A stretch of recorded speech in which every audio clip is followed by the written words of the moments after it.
Une jeune fille sans nom amenée aux urgences à minuit.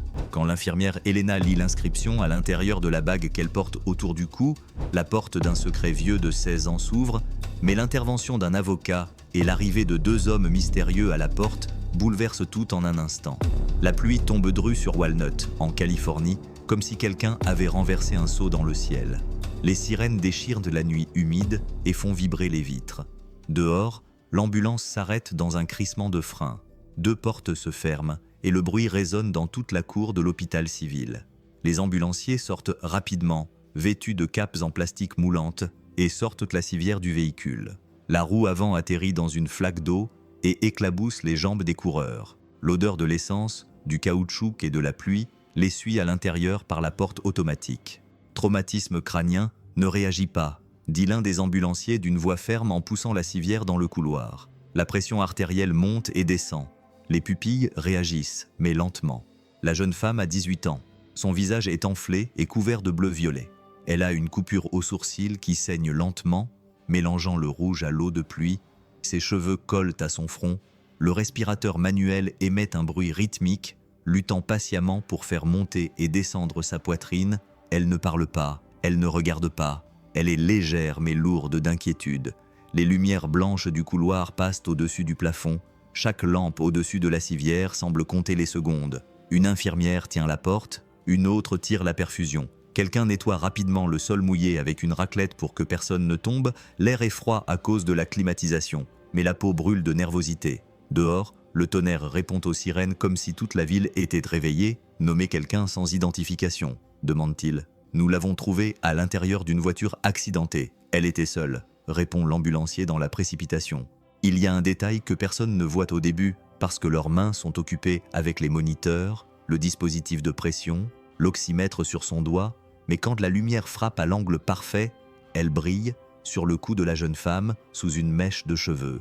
Un simple cordon y est accroché, un anneau, vieux et lisse, marqué par le temps, froid comme la nuit, touchant sa clavicule et bougeant légèrement à chaque mouvement de la civière, grimpant très doucement contre le métal de la perfusion. La porte de la pièce se referme derrière eux, et le monde extérieur se réduit au bruit de la pluie et de la radio. L'équipement fonctionne comme une horloge, le tissu se déchire, les ciseaux coupent la gaz, la solution entre, la solution sort. La jeune femme respire avec de l'aide. Les moniteurs commencent à tracer des lignes vertes, des battements de cœur timides qui veulent suivre. Le silence de quelqu'un qui se bat pour sa vie a son propre son. Ce sont ces petits bruits, le ruban adhésif qui colle, le clic des boutons, le bip régulier qui dit « On sommes là au milieu de tout ça ».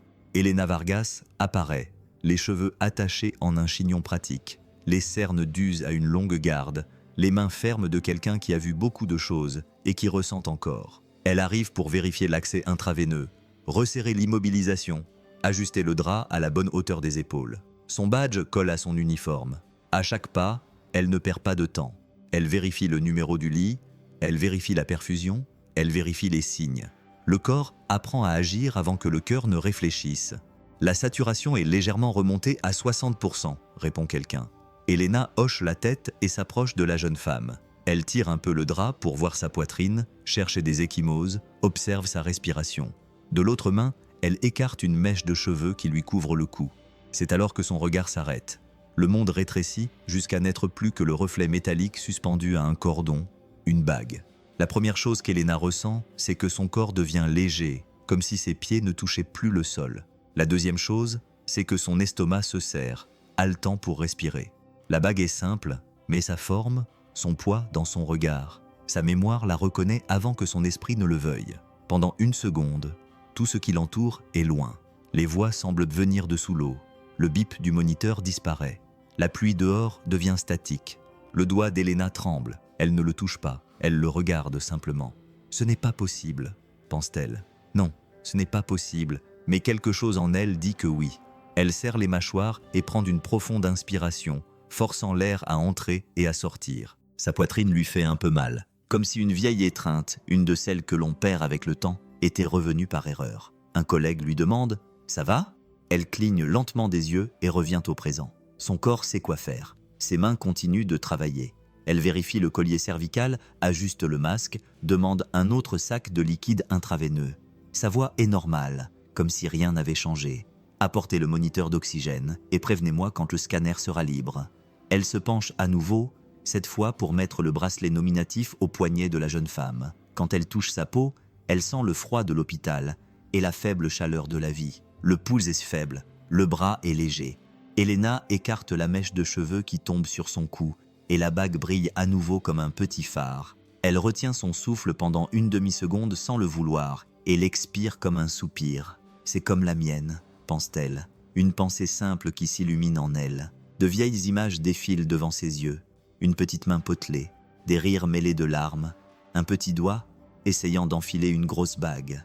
Elena se mord la lèvre pour ne pas craquer. Son service ne lui laisse pas le temps de s'effondrer. « Il faut mieux sécher ses cheveux », dit-elle en attrapant une serviette. Sa voix est la même que d'habitude, mais à l'intérieur, elle essaie de supporter le poids d'une prémonition.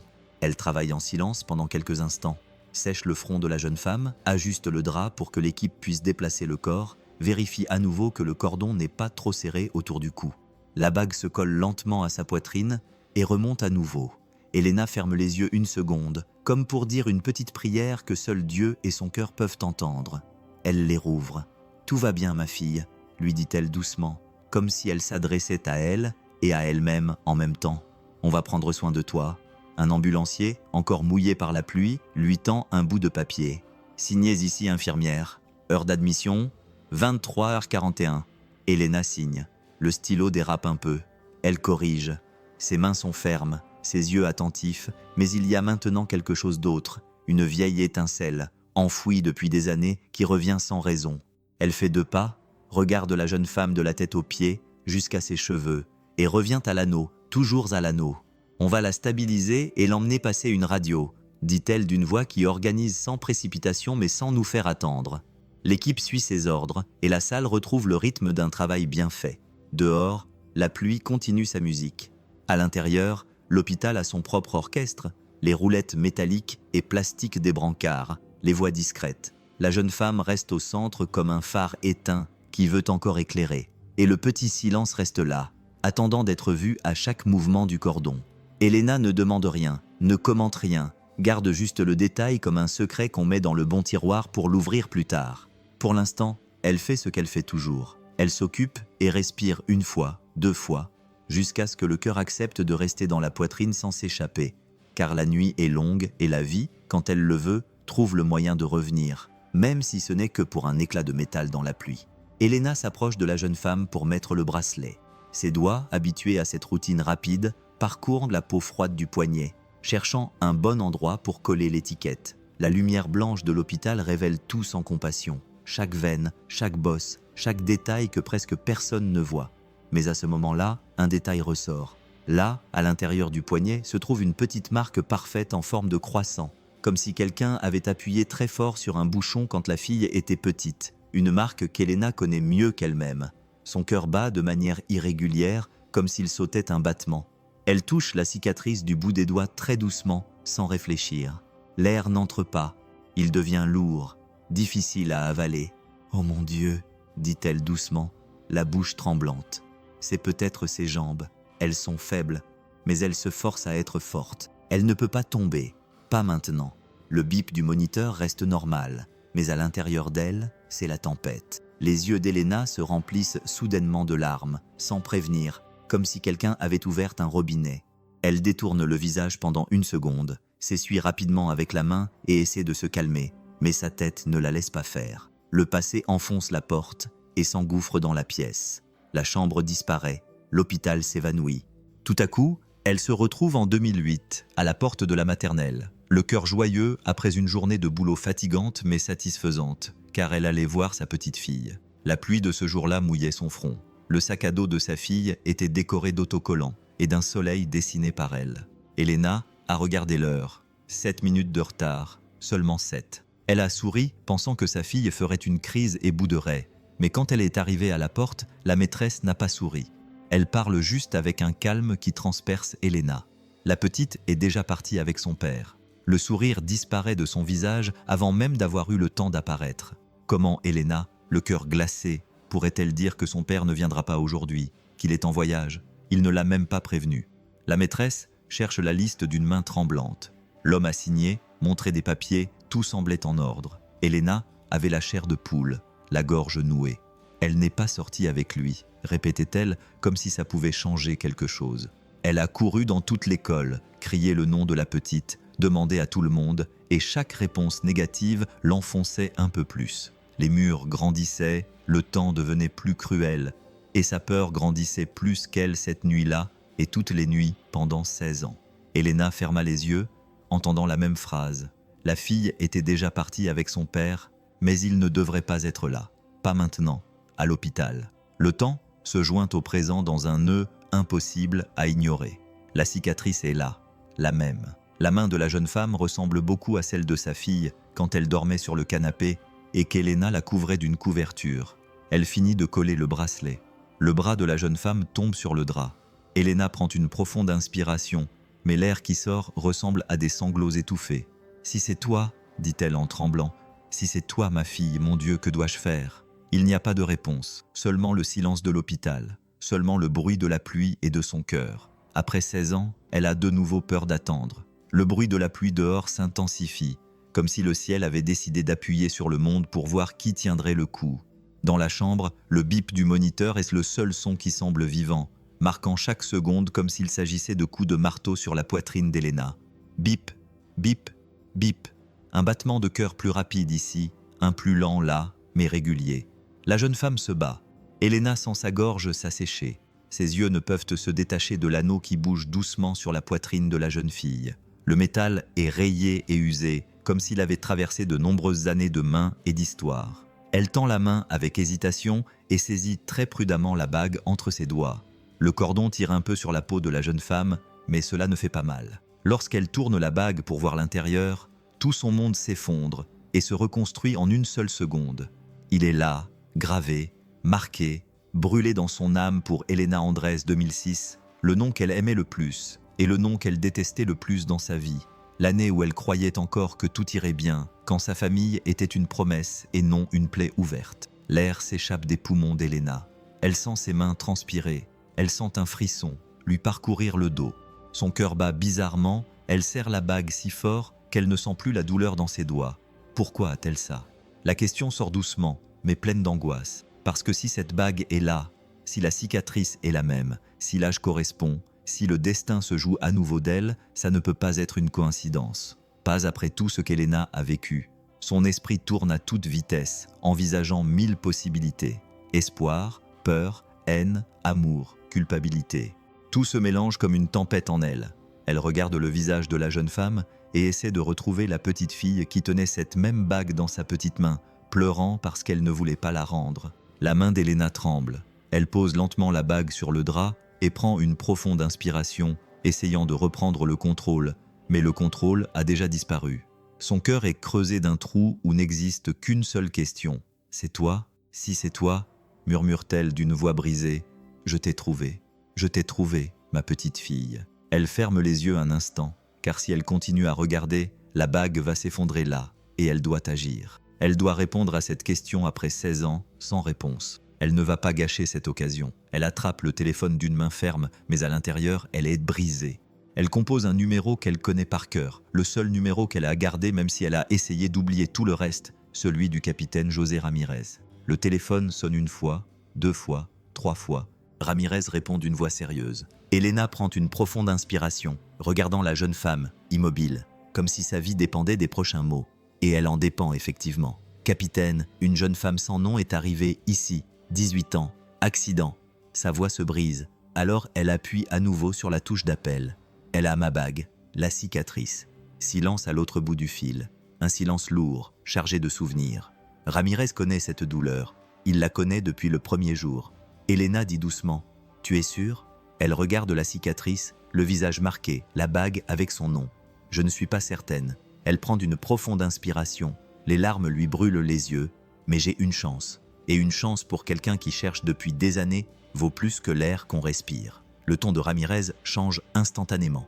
Il devient alerte. Dans quel état est-elle? Grave. Elle est dans le coma. Je me souviens de chaque détail de cette affaire Redwood Pines. Elle n'a jamais quitté mon bureau. Envoie-moi l'adresse. J'arrive. Elena raccroche lentement, mais ses doigts tremblent encore. Elle s'approche de la jeune femme et pose sa main sur la tête de la civière, approche ses lèvres de son visage sans toucher sa peau fragile et dit doucement, avec une promesse dans son âme, « Si tu es ma fille, je te jure que personne ne t'éloignera plus jamais de moi. » Dehors, la pluie tombe encore plus fort, comme si le ciel pleurait avec elle. Elena marche dans les couloirs d'un pas lourd, comme si chaque pas était une tentative d'écraser la peur qui grandit en elle. Le bruit de la pluie dehors semble la suivre même à l'intérieur de l'hôpital, s'infiltrant dans ses pensées. Elle se rend directement au bureau du directeur sans hésiter. Ses mains sont froides, mais ses yeux brûlent de détermination.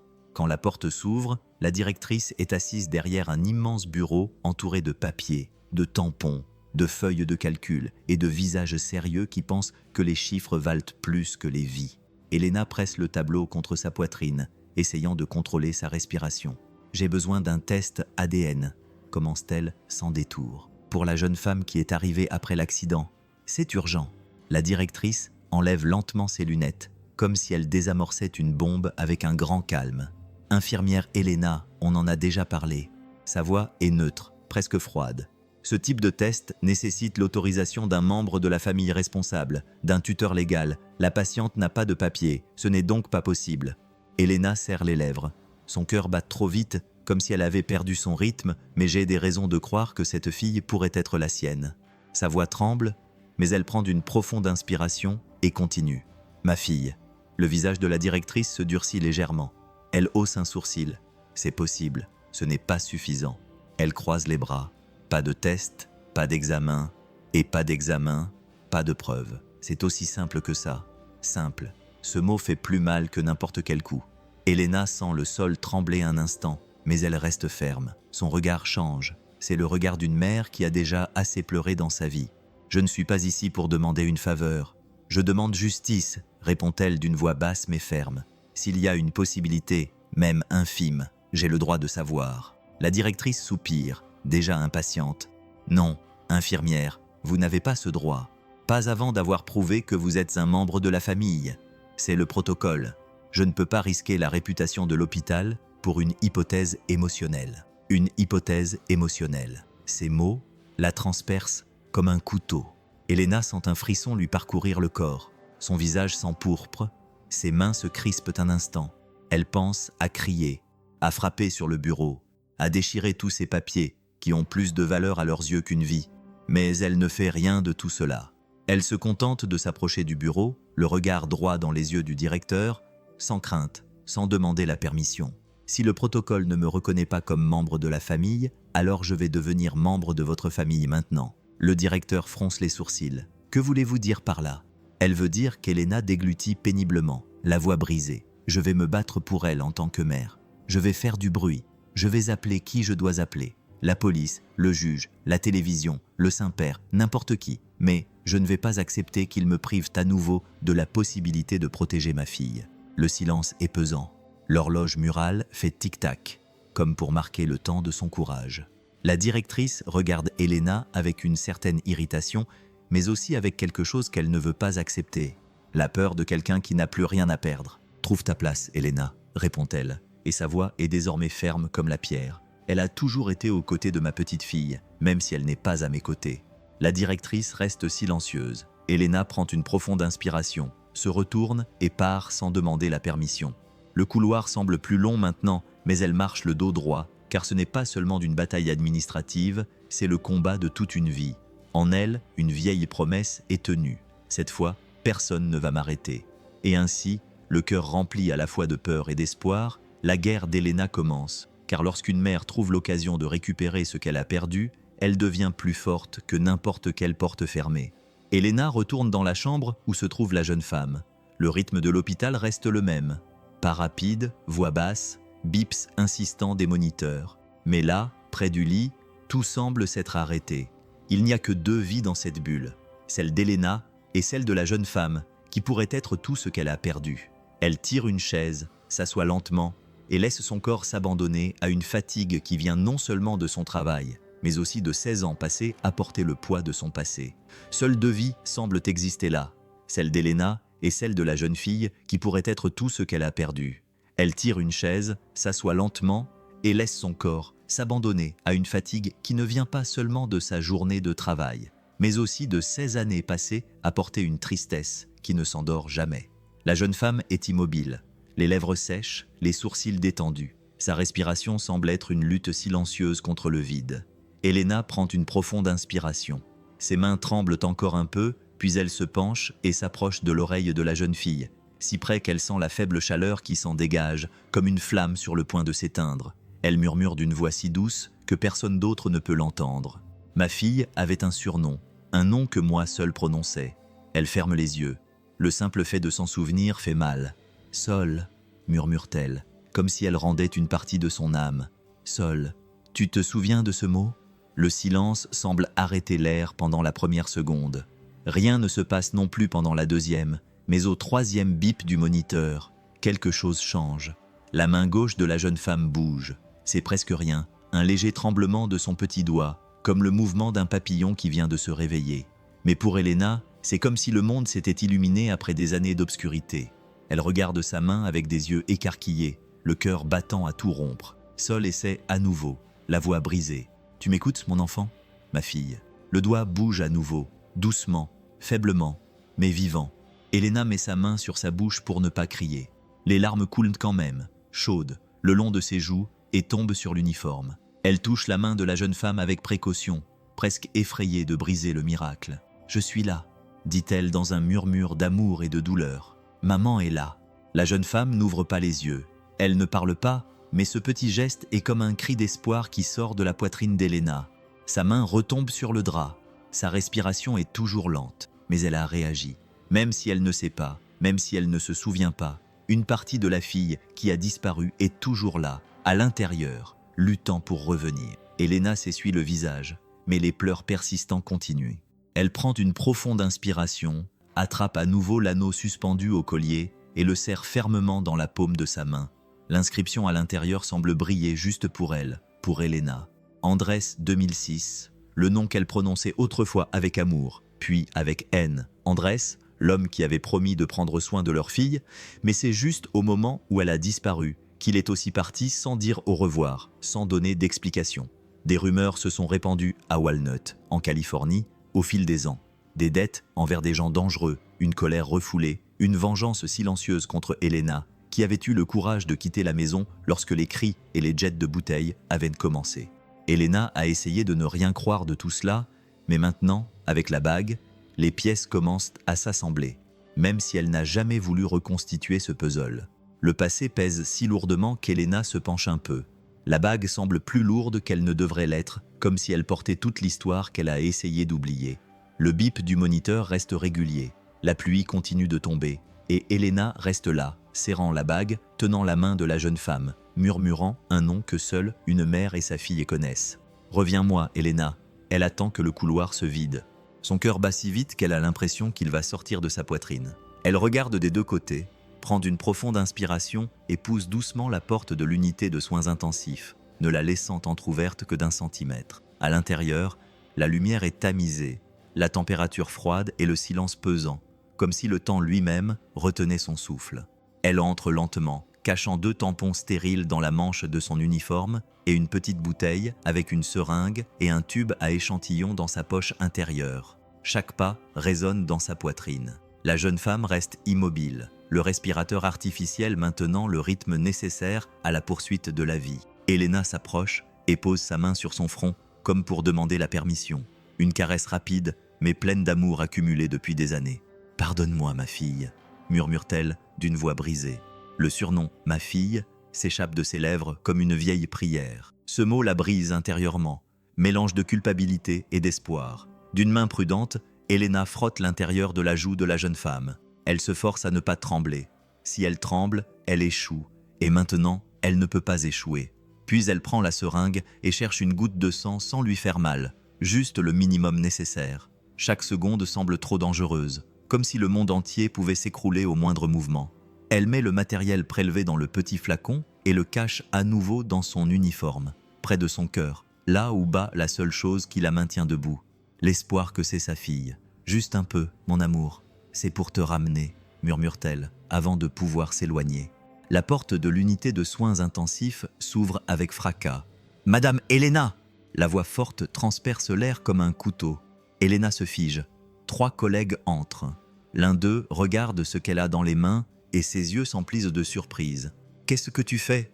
Une infirmière plus jeune s'avance et lui prend la fiole des mains. C'est totalement interdit.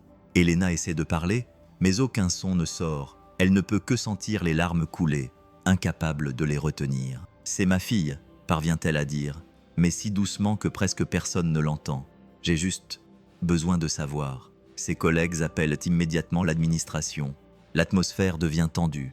La directrice arrive avec un air grave, le doigt déjà levé comme pour l'accuser. « Vous avez dépassé toutes les limites, vous êtes suspendu. » Elena explose. Le directeur va engager des poursuites judiciaires. Ce n'est pas le lieu pour régler des drames personnels. Le visage d'Elena s'effondre. La honte, la peur, l'humiliation, tout se mélange à l'amour qu'elle ne peut cacher. Avant que la situation ne s'aggrave, la porte s'ouvre à nouveau. Le capitaine José Ramirez entre rapidement, son badge de police accroché à la poitrine. Il lève la main d'une voix ferme. Ce qu'elle a pris, ce sont des preuves provenant d'une ancienne affaire de disparition d'une jeune fille. Le directeur fronce les sourcils. Ça ne change rien au protocole de l'hôpital. Si, ça change quelque chose, répond-il en regardant tout le monde. Si cette jeune femme est bien celle que nous pensons, nous sommes face à un crime grave. Et après 16 ans sans réponse, Elena a mal agi, mais pour une raison que toute mère comprendrait. Elena baisse les yeux. Elle ne voulait pas que quelqu'un comprenne. Elle voulait juste retrouver sa fille. Ramirez lui prend le bras, pas avec force, mais doucement. « Elena, je sais à quel point ta douleur est si grande, » dit-il plus doucement, juste pour elle. « Mais tu dois faire confiance à mon travail. Pas de folie, tu promets ?» Elle pleure et tremble toujours. « Je promets, » murmure-t-elle. Ramirez regarde le directeur. « Je prendrai la responsabilité de tout ce qui sera nécessaire, mais personne n'expulsera cette femme pour avoir essayé de sauver sa fille. » L'ambiance reste tendue, mais ça suffit pour que le directeur fasse un pas en arrière, prenne une grande inspiration et dise sèchement « Très bien, pour l'instant, je ne prendrai pas de mesures disciplinaires, mais Elena n'a pas le droit d'entrer ici sans autorisation expresse. » Et là, Elena sent son cœur se serrer.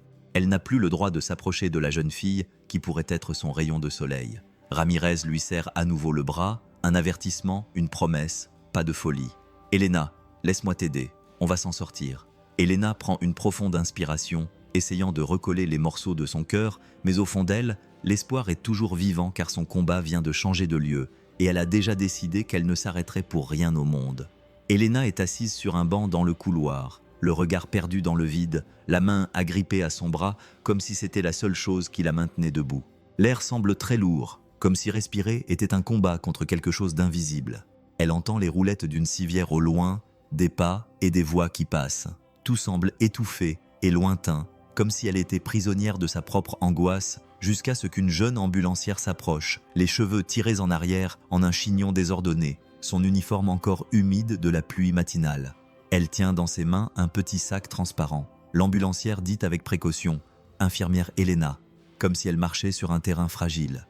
Elena lève lentement les yeux, toujours perdue dans ses pensées. « C'était dans la voiture du patient », explique l'ambulancière. « On l'a trouvé pendant l'examen. J'ai pensé qu'il valait mieux vous le donner directement. » Sa voix est neutre, mais son expression est pleine d'empathie. Elena attrape le sac avec des mains tremblantes. À l'intérieur, il y a des objets simples. Un gloss bon marché, un élastique à cheveux, un porte-clés dont la lettre V est déjà effacée et un morceau de papier froissé, comme s'il avait été rangé à la hâte. Elle l'ouvre avec précaution, le cœur battant à tout rompre sans demander la permission. Le papier bruisse en s'ouvrant, puis les mots courts et cruels apparaissent. Valeria Ortega, 18:1 secondes.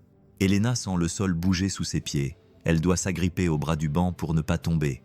Ortega, le nom de famille qu'elle a essayé d'enfouir dans sa mémoire, le nom qui lui rappelle les coups sur la table, les portes qui claquent, les promesses non tenues, le nom d'Andrés, l'homme qui a disparu le jour où sa fille a perdu la vue. La vision d'Elena se brouille, elle ferme les yeux pour essayer de contrôler le tremblement qui monte de ses mains à sa poitrine. Elle murmure presque sans voix. Ça ne peut pas être une coïncidence. Pas être une coïncidence. L'air devient froid et rare. Sa tête est pleine de questions. Pourquoi cette fille porte-t-elle ce nom? D'où vient ce nom de famille? Qui a enregistré cette fille? Qui lui a donné ce nom? Pourquoi l'ambulancier lui touche-t-il doucement l'épaule? Ça va? Dois-je appeler quelqu'un? Oui, répond Elena, la voix étranglée par la douleur. Merci, vous pouvez y aller maintenant. Lorsque l'ambulancier s'en va, Elena presse le papier contre sa poitrine comme s'il s'agissait d'un objet sacré ou d'une lame. Le téléphone sonne dans le poste des infirmières. Une collègue répond, regarde Elena et lui fait signe. Il vous cherche. C'est l'expert médico-légal. Elena se lève trop vite, trébuchant presque, mais atteint le téléphone avant que quiconque puisse l'arrêter. Elena a l'appareil, dit-elle. La voix de l'expert est sèche et directe, comme quelqu'un qui parle de chiffres. On a besoin de l'identité complète du patient. On a déjà vérifié la voiture. D'après les marques qu'on a trouvées, ce n'était pas un accident. Elena serre les lèvres. Ce n'était pas un accident. Elle a des éraflures récentes sur les côtés, des traces d'un autre véhicule. Le freinage a été très court, sans tentative de déviation. La voix de l'homme devient plus grave. Quelqu'un a percuté sa voiture et a pris la fuite. Quelqu'un ne voulait pas qu'elle arrive à destination. Elena serre le téléphone si fort que ses doigts blanchissent.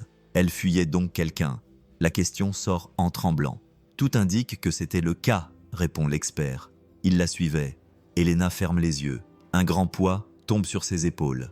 Si cette jeune femme est bien sa fille, quelqu'un a peut-être passé 16 ans à essayer de cacher cette vérité et a peut-être maintenant essayé de la tuer. Pourquoi? Pourquoi maintenant? Qu'a-t-elle découvert? Qu'a-t-elle vu? Qui ne voulait pas qu'elle revienne? Le cœur d'Elena crie une certitude qui n'a toujours pas de réponse. Ils essaient de me l'enlever à nouveau. La pluie bat sur le toit de l'hôpital comme si le ciel voulait aussi le dire. Ce n'est pas une coïncidence, c'est le destin qui reprend ce qui lui a été volé. Et Elena sent de tout son être que le combat qu'elle pensait déjà très long ne fait que commencer. Doña Carmen entre à petits pas, presque poussée par le poids des années et du remords. Un garde l'accompagne jusqu'au couloir où se trouve Elena, mais elle lui fait signe qu'elle peut marcher seule. Elle porte dans ses mains un vieux sac et une enveloppe jaunie par le temps.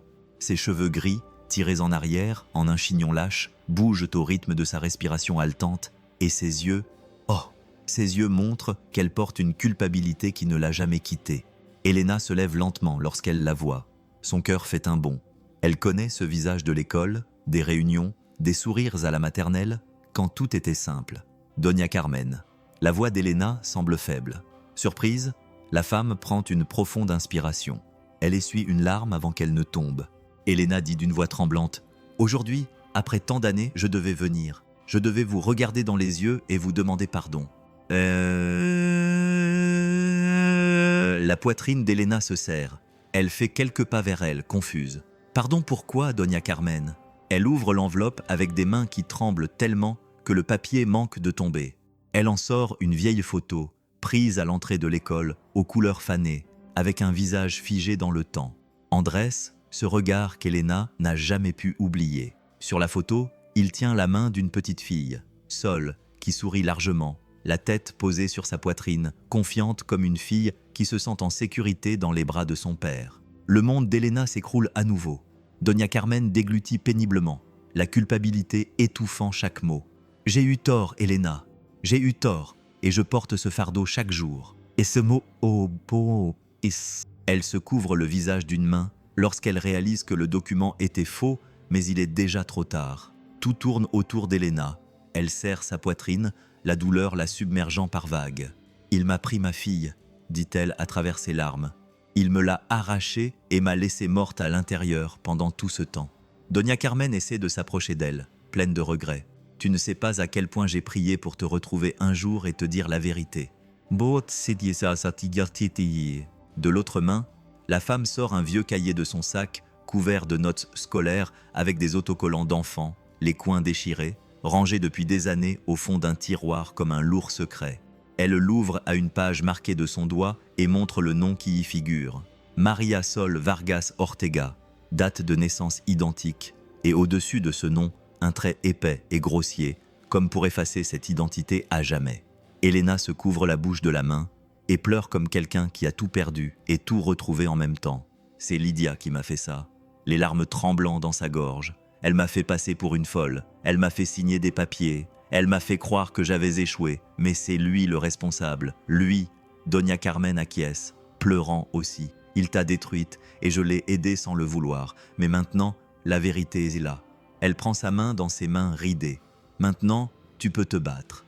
Le cœur d'Elena bat si fort qu'il lui fait mal. Elle serre le cahier contre sa poitrine comme si elle serrait sa fille dans ses bras. La peur qui a toujours vécu en elle se réveille, pour de vrai. Et si Andrés était toujours là? Et s'il savait déjà? Et si Sol avait pu se souvenir de quelque chose? Et si l'accident n'était pas la première tentative? Elena essuie ses larmes avec sa manche. Son regard change. Ce n'est plus seulement de la douleur, c'est maintenant la guerre. Je vais me battre pour ma fille, dit-elle d'une voix ferme et pleine d'amour, comme j'aurais dû le faire dès le premier jour. La dame lui serre le bras avec émotion. Elena, tu n'as jamais cessé de te battre, mais maintenant, tu vas te battre contre la bonne personne, avec des preuves, avec la vérité, avec un cœur qui n'a jamais abandonné. Et pour la première fois depuis longtemps, elle sent que cette fois-ci, l'espoir est peut-être de son côté. Ramirez étale les documents et les photos sur une petite table à côté de la salle de soins intensifs. Il organise tout avec soin, comme s'il assemblait un puzzle qu'il ne peut pas se permettre de rater. La bague avec le nom d'Andrés, la cicatrice en forme de croissant sur le poignet de la jeune femme, le bout de papier avec le nom Valeria Ortega, le carnet d'enregistrement, la vieille photo. Tout ça forme une image qui crie la vérité que personne ne veut accepter si facilement. Elena regarde, les doigts crispés, le cœur prêt à bondir hors de sa poitrine. « Elena, c'est trop une coïncidence pour être juste une coïncidence », murmure Ramirez en écrivant dans son carnet. La bague ne ment pas, la cicatrice ne ment pas, le nom barré, quelqu'un a voulu effacer ce qui vous reliait toutes les deux. Elle regarde Elena sérieusement, il y a de l'humanité dans ses yeux, mais aussi la froideur d'une pro qui sait le poids des preuves. Elena dit lentement, « Tout indique que cette jeune femme pourrait être votre fille. » Elle ferme les yeux une seconde, comme si elle avait besoin de retenir le monde entre ses paupières. Alors pourquoi on continue à dire « pourrait être » ? Sa voix tremble. Pourquoi tu pas juste dire « oui, c'est elle » ? Ramirez prend une profonde inspiration. Parce que dans mon boulot, la vérité doit être écrite. L'ADN, sans ça, n'importe qui peut nous faire tomber au tribunal. Et je ne vais pas laisser cette affaire mourir à nouveau. L'ADN, ce mot est maintenant le pont entre 16 ans de douleur et un avenir qu'Elena n'ose même pas imaginer.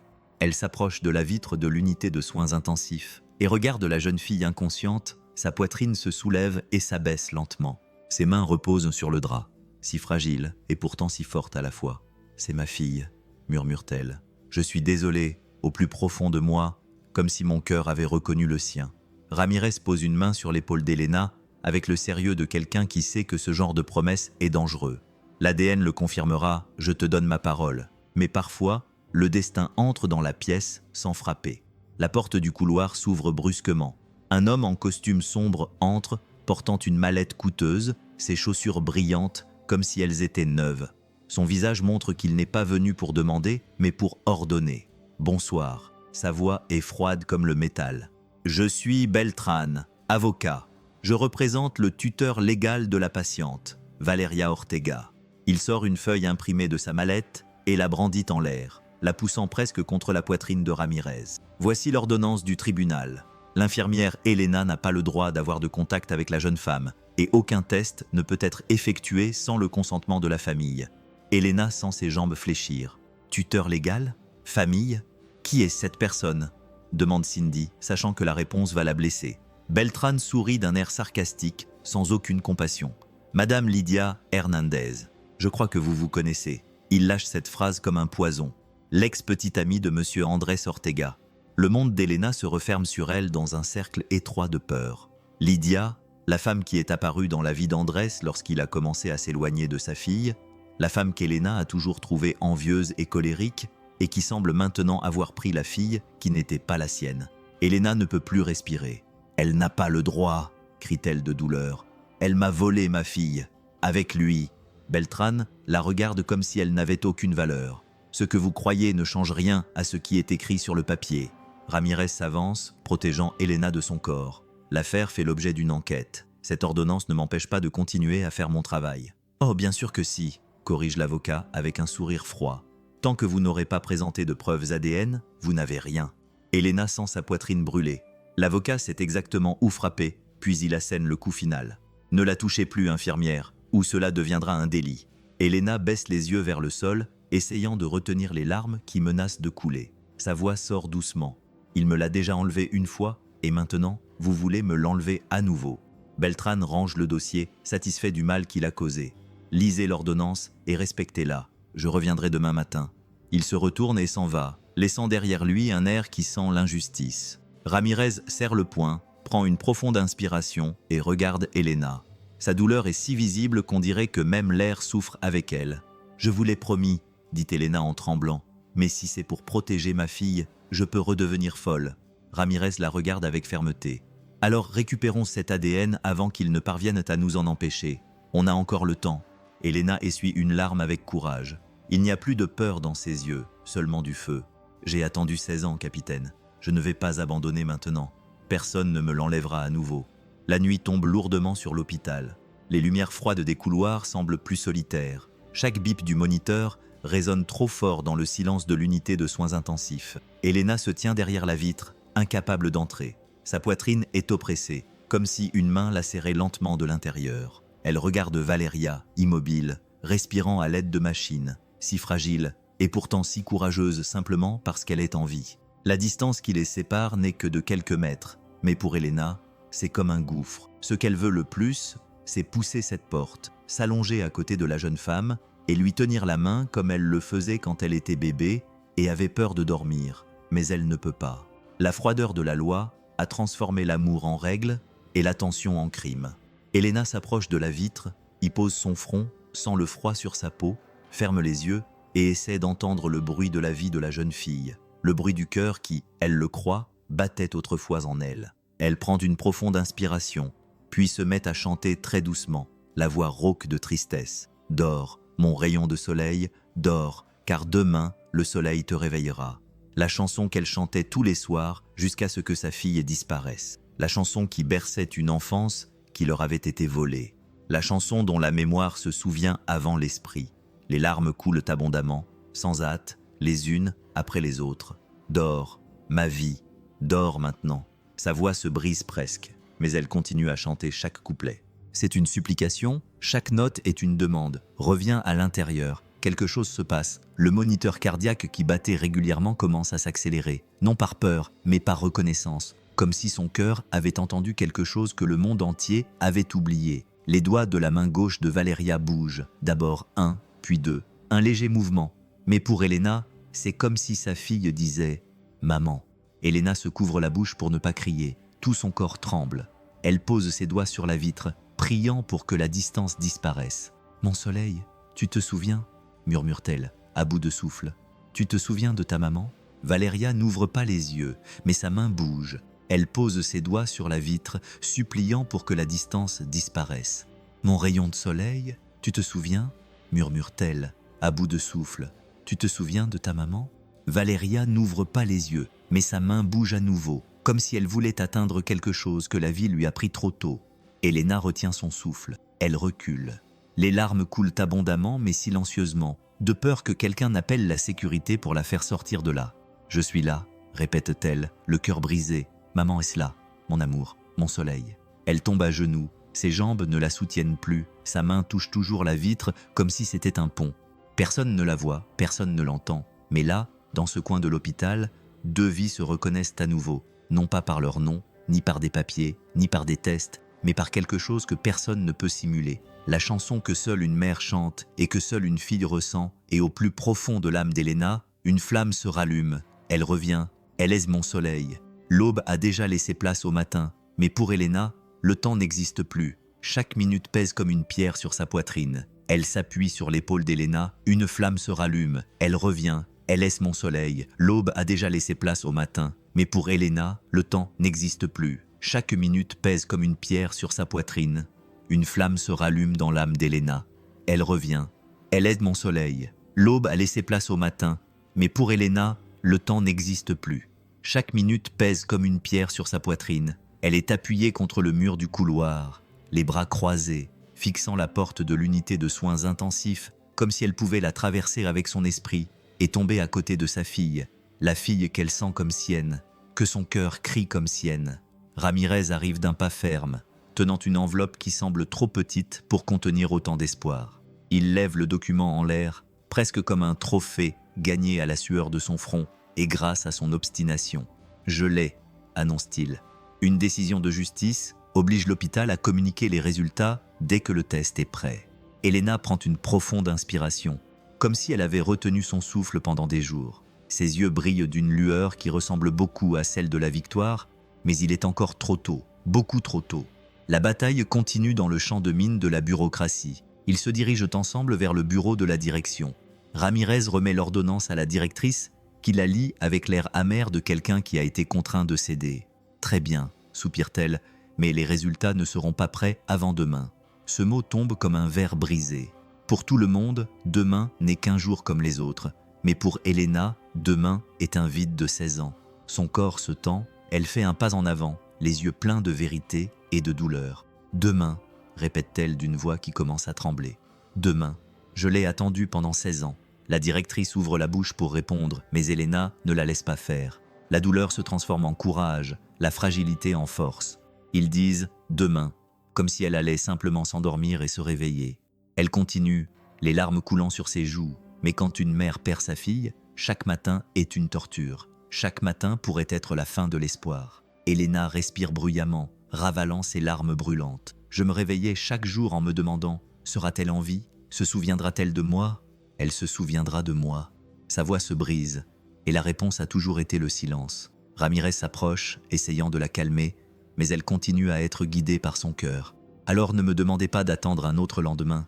Elle montre du doigt l'unité de soins intensifs. Elle est là, seule, à se battre, et vous voulez des papiers, des signatures, des horaires. Le directeur essaie de rester ferme. « Madame Elena, je comprends votre situation, mais non, vous ne comprenez pas !» crie Elena, la douleur finissant par sortir. Celui qui comprend, c'est celui qui se réveille en pleurant et s'endort en demandant à Dieu de sentir, ne serait-ce qu'une fois de plus, le parfum de sa fille. Celui qui comprend, c'est celui qui porte un quart de vide dans sa poitrine, qui pose sa main sur son cœur comme s'il essayait d'empêcher quelque chose de s'échapper. « Il n'y a pas de lendemain pour ceux qui attendent depuis 16 ans, murmure-t-elle, brisée, détruite, mais toujours debout. Le silence qui s'installe est lourd. Tout le monde le ressent. Tout le monde comprend, ne serait-ce qu'une seconde, que la douleur d'une mère ne rentre dans aucun protocole. Ramirez pose sa main sur son épaule.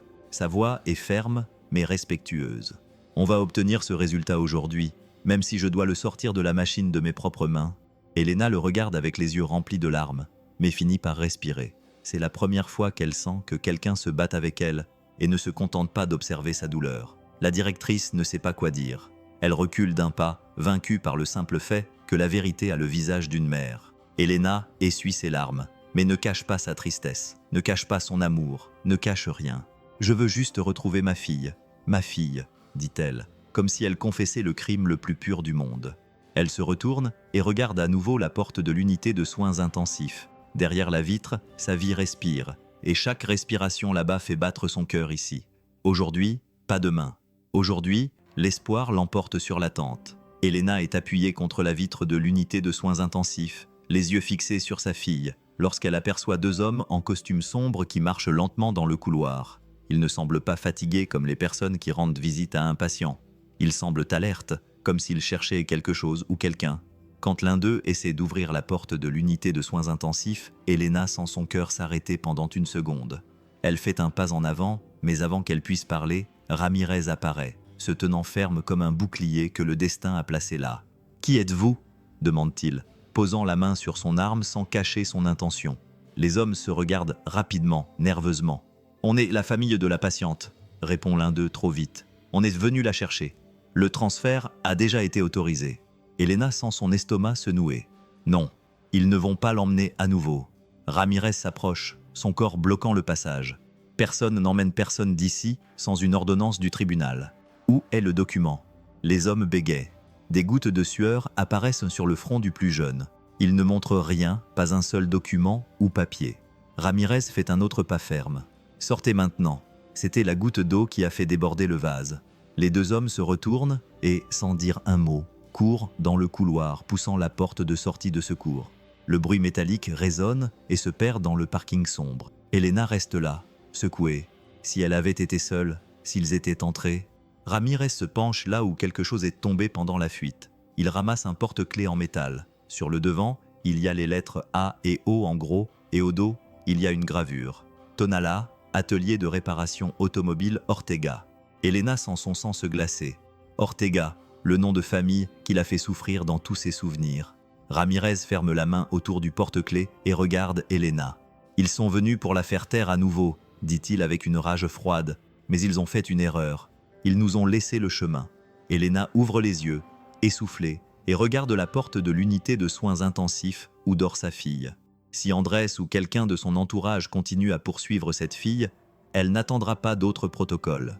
Elle ne laissera pas demain venir lui enlever ce qu'elle vient de retrouver. « Allons-y », dit-elle d'une voix tranchante comme un couteau. « Je ne vais pas rester ici s'il est là dehors. Je veux le regarder dans les yeux. » Ramirez essaie de dire quelque chose, mais Elena ne s'arrête pas. Sa peur s'est transformée en courage, sa douleur en impulsion, son amour en fureur. « J'ai attendu trop longtemps, dit-elle. Emmène-moi à cet atelier. » Pendant qu'il roule, les rues sont mouillées. Les lampadaires reflètent comme des petites étoiles tombées sur le sol. Elena serre le petit cahier d'école contre sa poitrine comme un talisman.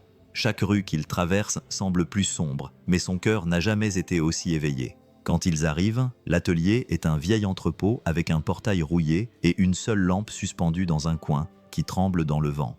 Ramirez allume la lampe de poche et éclaire la cour, à la recherche d'un mouvement. Rien. Elena entre lentement, sentant l'odeur de la graisse mélangée à la vieille poussière. Au fond, il y a un tableau d'affichage couvert de papier, de notes de travail et de photos. Ramirez s'approche et en prend une. Elena se rapproche et le temps s'arrête. Ce sourire faux qu'Elena connaît si bien. Dans ses bras, une petite fille blonde d'environ 3 ans, avec un cordon autour du cou et, suspendu à celui-ci, le même anneau. La date inscrite au dos, 2010. Elena sent ses jambes fléchir. « Il était avec elle », dit-il dans un murmure brisé, alors qu'elle n'avait que 3 ans. Le nœud qui lie 16 années de douleur se resserre jusqu'à presque l'étouffer. Ramirez pose sa main sur son épaule, cette fois non pas en tant que policier, mais en tant que personne qui sait ce que c'est que d'avoir le cœur brisé, tenant le seul indice d'espoir. Elena passe ses doigts sur la photo avec affection et colère à la fois. Les larmes coulent sans qu'elle puisse les retenir, pour la fille qu'elle n'a pas vue grandir, pour la mère qu'elle n'a pas pu être. Elle ferme les yeux, prend une profonde inspiration, et lorsqu'elle les rouvre, son regard a changé. « Je vais retrouver cet homme », se promet-elle. « Je vais le regarder dans les yeux et lui demander pourquoi il a cru pouvoir me voler ma fille. » Le vent souffle contre la porte de l'atelier, produisant un triste gémissement, mais à l'intérieur d'Elena, quelque chose s'éveille enfin. Ce n'est plus seulement de la tristesse, plus seulement de la douleur. Maintenant, c'est la justice. La porte de l'atelier grince lorsque le voisin de la remise d'à côté ouvre la fenêtre et passe la tête dehors. C'est un homme mince, avec une casquette délavée et une vieille veste. Il remarque Ramirez et Elena et, voyant le lourd silence qu'ils apportent avec eux, décide de parler. « Vous cherchez Andrés, c'est ça ?» demande-t-il doucement, comme s'il avait peur que les murs puissent entendre. Ramirez montre son badge avec fermeté, mais sans agressivité. « On a besoin d'infos. Vous le connaissiez ?» Le mec se gratte la barbe clairsemée, regarde autour de lui et ouvre sa porte avec un geste discret. « Entrez, juste 1 minute. On entend tout ici. » La maison est simple et sent le café rassis et l'huile de moteur. Une lumière vacillante éclaire des tasses usagées, des outils et une radio éteinte sur la table. Le voisin ferme la porte avec précaution, comme pour empêcher le passé de s'échapper. Il commence à parler, les mains dans les poches. Je voyais Andrés de temps en temps. Il n'était pas très bavard, mais il venait presque toujours avec une petite fille. Il l'appelait Val. Elle avait les cheveux clairs et était très calme pour son âge. Elena sent une boule dans sa gorge, mais reste imperturbable. Ramirez prend des notes sans arrêt. « Qu'est-ce qu'il a dit à son sujet ?» demande le capitaine. « C'était sa nièce », répond le voisin en regardant Elena avec tristesse. « Mais je trouvais ça bizarre. La petite fille portait un collier avec un anneau identique à celui de la photo et il ne laissait personne l'approcher. Personne. Si quelqu'un lui posait des questions, il changeait de sujet. » Ramirez lève les yeux et demande pourquoi le voisin a arrêté de venir. Le voisin prend une profonde inspiration, comme s'il se remémorait un souvenir lointain. Il y a eu une grosse dispute entre lui et sa copine, Lydia. Des cris, des portes qui claquent, l'homme déglutit. Je l'ai entendu dire qu'il s'affaiblissait, qu'il ne rendrait rien à personne. Le lendemain, il a disparu. Je ne les ai plus jamais revus ensemble, seulement Lydia. Elle s'occupait de tout ici, des comptes, des clients, de ceux qui entraient et de ceux qui sortaient. Le nom de Lydia tombe comme un poids de plomb sur Ramirez. Ramirez prend une profonde inspiration, réfléchissant à voix haute. Puis, en 2008, Andrés emmène la fille avec de faux papiers. Plus tard, il retrouve Lydia. Ils enregistrent de la fille sous le nom de Valeria Ortega. Ils effacent Vargas de tous les endroits possibles. Ils inventent pour elle une enfance qui n'est pas la sienne. Ils tapotent la pointe de son stylo contre le cahier. À 18 ans, elle a maintenant accès à tout et découvre quelque chose, peut-être des lettres, peut-être des photos. Elle se dispute avec Lydia et s'enfuit. Quelqu'un la suit, provoquant l'accident. Elle voulait l'empêcher d'aller là où elle devait aller avec sa mère. La voisine hoche lentement la tête. Une fois, j'ai entendu Lydia parler au téléphone. Elle a dit « Si elle parle, tout est fini ».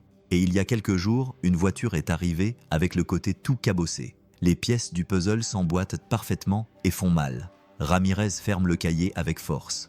Persécution, freinage brusque, tentative de la faire taire. Elle regarde la porte de la remise. Quelqu'un ne voulait pas que Valeria découvre ses origines. Elena sent ses jambes fléchir. Le voisin essaie de lui offrir de l'eau, mais elle secoue la tête, de peur de s'effondrer. Ramirez posait sa main sur son épaule, non pas en tant que policier, mais en tant que personne qui comprend le poids d'une vérité qui a enfin été révélée. L'ADN le confirmera, dit-il fermement, et quand ce sera le cas, personne ne pourra plus briser ce lien. Elena ferme les yeux et prend d'une profonde inspiration.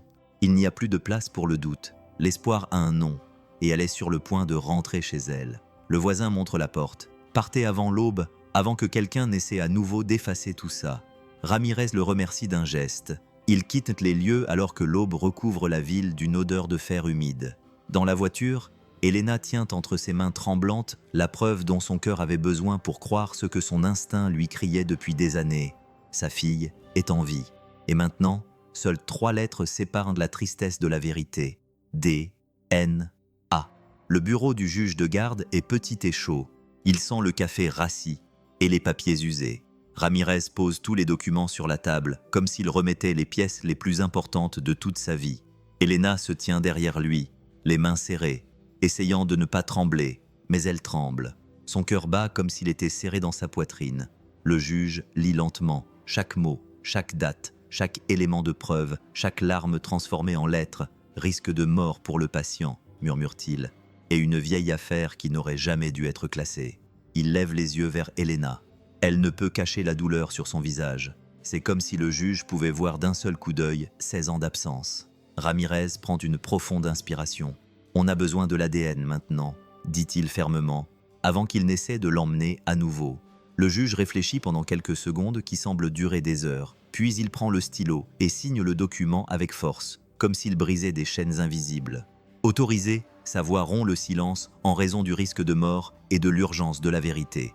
Elena tombe presque, les larmes coulant sur son visage, comme si quelqu'un avait ouvert un barrage en elle. « Merci », murmure-t-elle, à bout de souffle. De retour à l'hôpital, l'équipe des soins intensifs prépare déjà des gants, des tubes, des étiquettes. Elena entre avec l'autorisation de la police. L'avocat de Lydia n'est pas là, Dieu merci.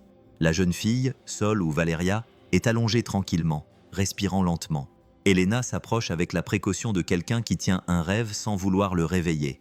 Elle prend la main de la jeune femme et la rapproche de son visage. « Quoi qu'il arrive, dit-elle en pleurant doucement, je t'aime déjà. » La main est chaude et redonne un peu de vie aux mains d'Elena. L'équipe prélève des échantillons, des gouttelettes de salive, une mèche de cheveux, une goutte de sang comme un rubis fragile. Elena observe tout, le cœur serré. Chaque tube fermé est un morceau d'espoir, soigneusement conservé. Quand ils ont fini, Elena embrasse la main de la jeune fille. « Je suis là, mon amour, je suis là. » Le son du moniteur augmente légèrement comme pour répondre. Les heures qui suivent ne passent pas, elles écorchent l'âme. Elena marche dans le couloir, incapable de s'asseoir. Le sol est froid, le plafond semble bas, le temps est cruel. Ramirez va et vient, parle au laboratoire, presse le directeur, demande des renforts, mais revient toujours auprès d'elle jusqu'à ce que la porte s'ouvre. Ramirez entre. Il a un bout de papier plié dans la main qui tient le destin de 2 vies. Il prend d'une grande inspiration, mais sa poitrine tremble. Elena le voit, elle sait. Lui aussi ressentait le poids de tout ça. Elena l'appelle à voix basse. Elle s'approche lentement, chaque pas est un trébuchement de peur. Elle se tient devant lui, les yeux remplis de larmes. Ramirez ouvre lentement le papier, comme s'il avait peur de blesser les mots.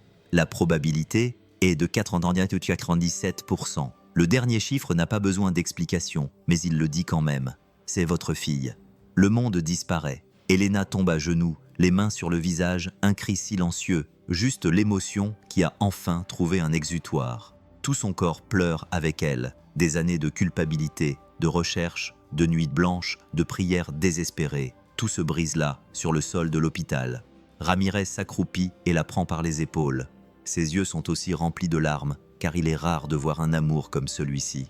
Elena lève le visage vers l'unité de soins intensifs. Valeria Sol dort sous la lumière blanche, toujours loin, toujours dans le coma, mais maintenant, la bague est à sa place. Une infirmière ajuste le collier posé sur la poitrine de la jeune femme. La bague bouge et fait un petit bruit comme une clochette, le même bruit qu'elle faisait quand la petite fille avait 2 ans et qu'elle avait volé la bague de sa mère. En riant et en pleurant en même temps, un bruit qui dit « Je suis de retour ». Elena se lève lentement, comme si elle réapprenait à vivre, une main sur la vitre, un sourire qui accompagne les larmes. Maintenant, elle connaît le vrai nom de la vie. Sol est se rentrer à la maison. Le matin arrive lentement, comme s'il avait peur d'interrompre ce que la nuit a finalement réussi à réparer.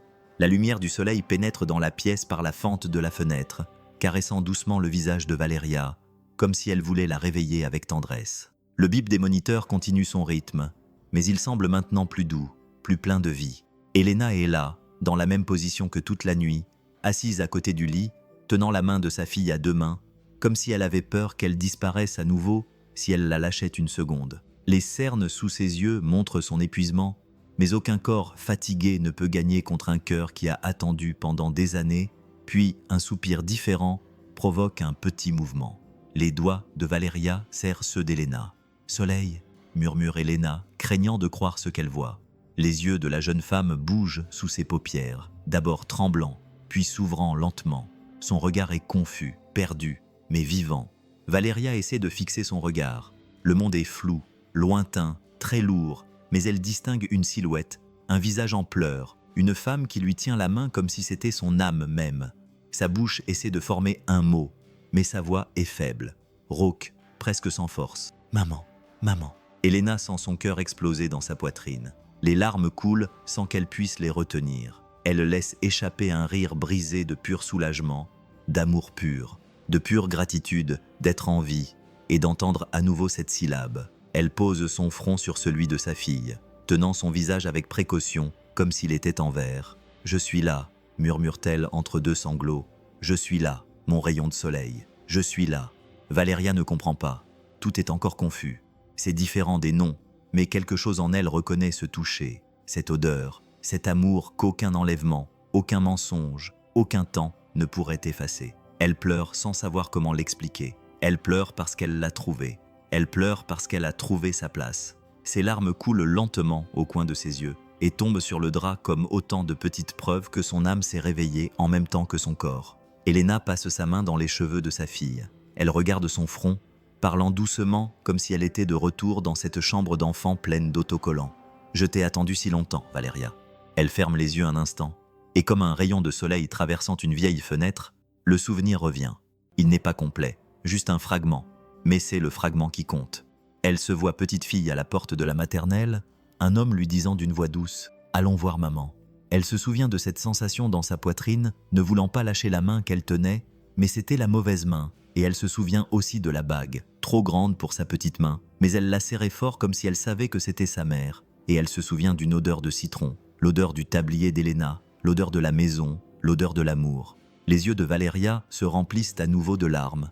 Elle regarde Elena, la voix brisée par l'émotion et la découverte. « Je me souviens, Elena », dit-elle plus fort, mais c'est maintenant un cri apaisant. Elle prend le visage de sa fille entre ses mains et murmure « Tu es revenu vers moi, mon rayon de soleil, tu es revenu. »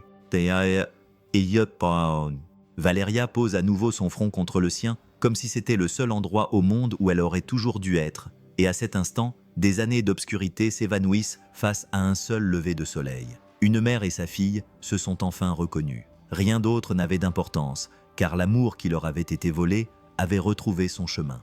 L'après-midi tombe lourdement alors que la voiture de patrouille s'engage dans la rue étroite où habite Lydia. Les façades sont basses, la peinture est vieille. Un arbre tordu fournit de l'ombre à sa porte. Ramirez sort le premier, ajuste son étui à revolver d'un geste automatique et lève la main vers les 2 agents derrière lui. Discret, sans faire d'histoire, sa voix est sèche et concentrée. D'abord, un policier sonne à l'interphone. Le bruit répond sans image. Qui est la voix de Lydia ? Elle semble froide, impatiente. « Police, nous devons vous parler. » Madame Lydia. Un silence qui dure assez longtemps pour rendre nerveux. La serrure du portail cliquette. Le portail s'ouvre légèrement. Ramirez pousse du bout des doigts. La cour sent le désinfectant bon marché et l'essence vieille. Il y a des pots avec des plantes sèches et une corde à linge avec 2 serviettes raides à cause du soleil. Lydia apparaît à la porte, les cheveux tirés en arrière, ses vêtements trop propres pour une maison aussi en désordre. Son visage est un masque. Elle ne sourit pas, elle n'a pas peur. Elle évalue, ordonne, questionne, croise les bras. Ramirez lui montre le papier plastifié et ne détourne pas le regard. Mandat de perquisition. Elle s'écarte comme si elle ne devait rien à personne. Entrez. Vous ne trouverez rien. Le salon est simple mais bizarrement trop bien rangé. Rien n'est déplacé. Les photos sont sans poussière. La moquette est bien posée. Le genre d'organisation qui veut cacher ce qui ne peut pas être nettoyé. Cuisine, chambre, bureau. Ramirez distribue les tâches d'un geste. Il se dirige lui-même vers le couloir, une porte verrouillée. Un morceau de peinture écaillée montre qu'elle a déjà été forcée, mais quelqu'un l'a repeinte par-dessus. Il appelle l'un des agents. « Ouvre-la ». La clé tourne difficilement. La pièce est petite, sans fenêtre. Elle sent l'humidité et les objets entreposés. Il y a une vieille commode avec des tiroirs profonds. Et, dans un coin, un coffre en bois sombre avec des ferrures, le genre de coffre qui a été rangé pendant des années dans le silence. Lydia apparaît dans l'embrasure de la porte comme une ombre. Ce coffre appartenait à mon père. On le vérifiera plus tard. Ramirez s'agenouille et passe sa main sur les bords. Un petit cadenas rouillé. Il fait signe aux gens qui insertent prudemment le pied de biche. 2 minutes plus tard, le métal cède avec un petit clic qui semble plus fort qu'il ne l'est. Le couvercle s'ouvre et l'air qui en sort sent la poussière d'école, le vieux papier, le parfum bon marché d'une autre époque. À l'intérieur, des photos, des sacs en plastique contenant des documents, une petite boîte en fer blanc, une épaisse enveloppe jaune et un bracelet d'hôpital scolaire beige avec des lettres bleues à moitié effacées. Ramirez ne le touche pas tout de suite. Il prend une profonde inspiration, enfile des gants, puis ne prend que le premier objet, le bracelet de maternelle. Le plastique craque dans sa main. Le nom inscrit dessus scintille à la lumière. Maria Sol Vargas Ortega. Il ferme les yeux un instant et dit doucement pour ne pas briser le moment « Le voilà ». Lydia fait un pas rapide en avant qui ne prouve rien. Les enfants perdent des choses. Je l'ai gardé. Je fais attention. Faire attention, ce n'est pas collectionner les souvenirs de quelqu'un qui n'était pas à toi. Ramirez n'élève pas la voix. Ce qu'elle entend, c'est de la fermeté, c'est rendre. Il ouvre l'enveloppe jaune. À l'intérieur, des photos imprimées sur du papier opaque, la petite fille dans une cour, le cordon avec la bague qui brille sur sa poitrine, Lydia en arrière-plan, lui tenant la main trop fort. Une autre photo, un gâteau simple avec 3 bougies, la petite fille blonde essayant de les souffler, et derrière elle, quelqu'un dont le visage est coupé par le cadre. Une chemise qu'il reconnaît de l'atelier, sur le bord de la photo, avec un stylo qui dit 2010 sur la boîte en fer. Des lettres pliées, certaines déchirées sur les bords. Ramirez lit les premières lignes de l'une d'elles. Ne dis pas le nom de la mère, elle n'existe pas. L'écriture est celle d'un homme. Des lettres dures, s'il demande, dit qu'elle est ma nièce, range la lettre sans faire d'histoire. Ce n'est pas du drame, c'est une preuve, dit Lydia Hernandez en la regardant directement. Tu es en état d'arrestation pour enlèvement, fausse identité, séquestration et obstruction à la justice. Elle laisse échapper un rire en coin, un rire sec qui racle l'air. Ils sont arrivés avec 16 ans de retard. Parfois la justice est lente, répond Ramirez en approchant les menottes. Mais quand il arrive, il entre. Il fait signe de la tête. Tournez-vous, s'il vous plaît. Ne me touchez pas. Elle essaie de rester ferme, mais sa voix tremble quand elle sent le métal froid sur son poignet. Il y a d'autres personnes impliquées, crache-t-elle, déjà menottées. Ils ne savent pas à qui ils ont affaire. Je sais à qui j'ai affaire maintenant. Ramirez montre la sortie. Avance dans le couloir. Les gens demandent à voix basse. Et Andrés Ramirez fixe un point dans la cour comme s'il voyait quelque chose d'invisible. « Elle est partie », répond-il sèchement, et ce mot pèse comme une pierre. « Donnez l'alerte. Tous les contacts, les frontières, les terminaux, les ateliers, tout. » Alors qu'il descend dans les marches, Lydia lance une dernière pique. « Elle ne sera jamais à toi.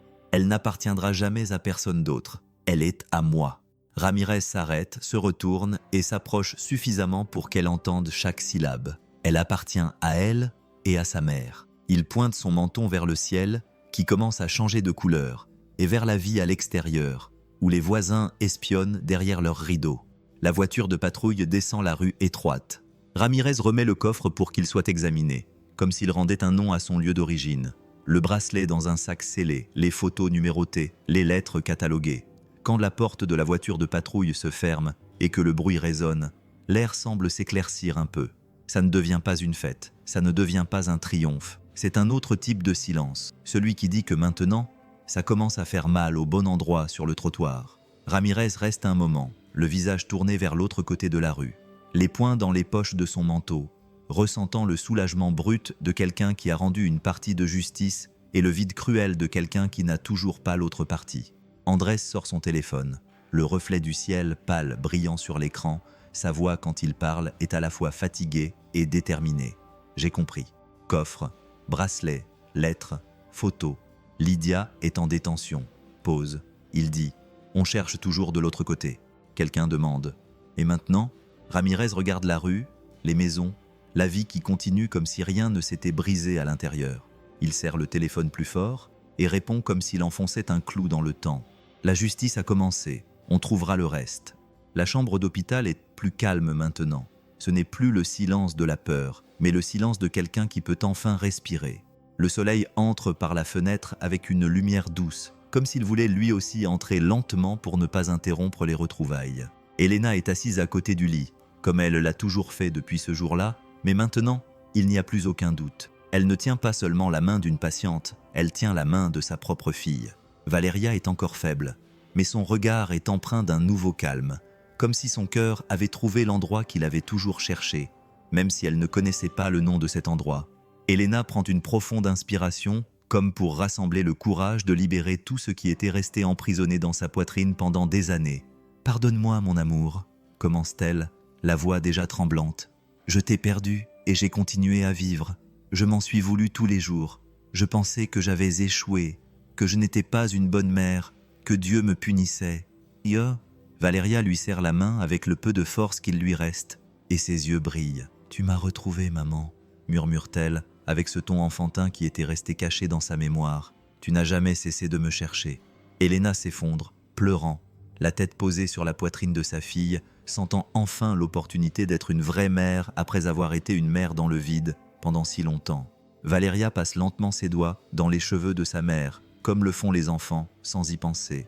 Une simple caresse qui rend 16 années volées. « Je ne sais presque rien de mon histoire », murmure Valeria, « mais je sais que tu étais là tout le temps à m'attendre. » Elena lève le visage et tient le menton de sa fille, regardant droit dans ses yeux qui renferment des souvenirs et des cicatrices que le monde voulait cacher. « Maintenant, personne ne t'éloignera de moi, Sol, » dit-elle en souriant à travers ses larmes. « Plus jamais. »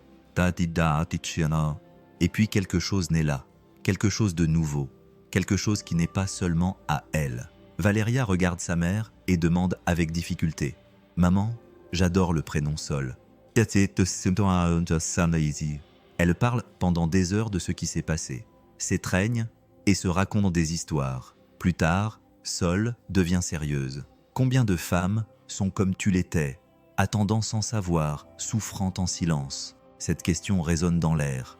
Elena, sans ces mots, l'a touchée au plus profond d'elle-même, comme un appel. « Beaucoup », répond-elle, la voix pleine de douleur et de courage, plus que je ne peux en compter. Sol lui serre la main. « Alors aidons-les, trouvons ces mères, ces sols, réunissons celles qui se sont perdues. » Les yeux d'Elena se remplissent à nouveau de larmes, mais cette fois, c'est de l'espoir. Elle s'étreigne fort, comme pour sceller un pacte sacré. 2 survivantes devenant une lumière dans la vie des autres. Quelques mois plus tard, dans une pièce simple avec une table basse, des chaises en plastique et des affiches manuscrites, le groupe Luz de Regresso voit le jour. Les femmes entrent timidement, certaines avec des photos froissées d'enfants perdus, d'autres les mains vides mais le cœur plein de blessures. Elena accueille chacune d'elles avec une longue étreinte, du genre qui dit « je comprends ». Luz prend des notes, aide à guider, sert du café chaud et écoute des histoires qui ressemblent beaucoup à la sienne. Là où il y avait autrefois de la douleur, il y a maintenant de la camaraderie. Là où il y avait autrefois du silence, il y a maintenant des voix. Une longue étreinte, du genre qui dit « je comprends ». Sol prend des notes, documente, aide à guider, sert du café chaud et écoute des histoires qui ressemblent beaucoup à la sienne. Là où il y avait autrefois de la douleur, il y a maintenant de la camaraderie. Là où il y avait autrefois du silence, il y a maintenant des voix.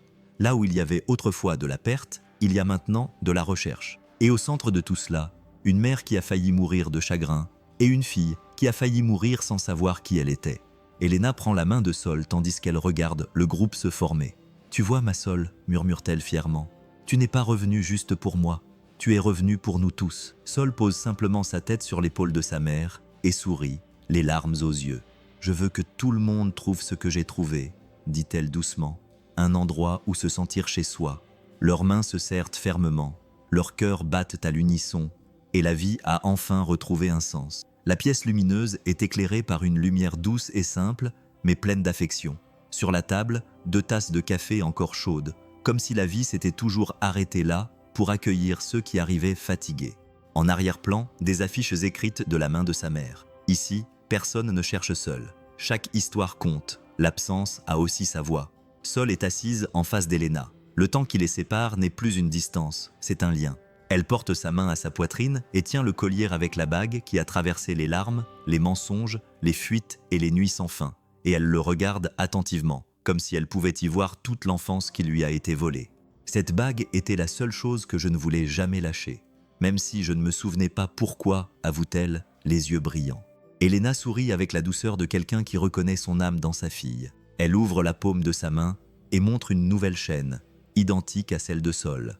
Lentement, elle passe la chaîne autour de son cou et ajuste le métal froid juste là où son cœur, autrefois brisé, est en train de se reconstruire. « Garde-la, ma fille, » dit Elena en touchant le collier. « Sol, toujours avec toi.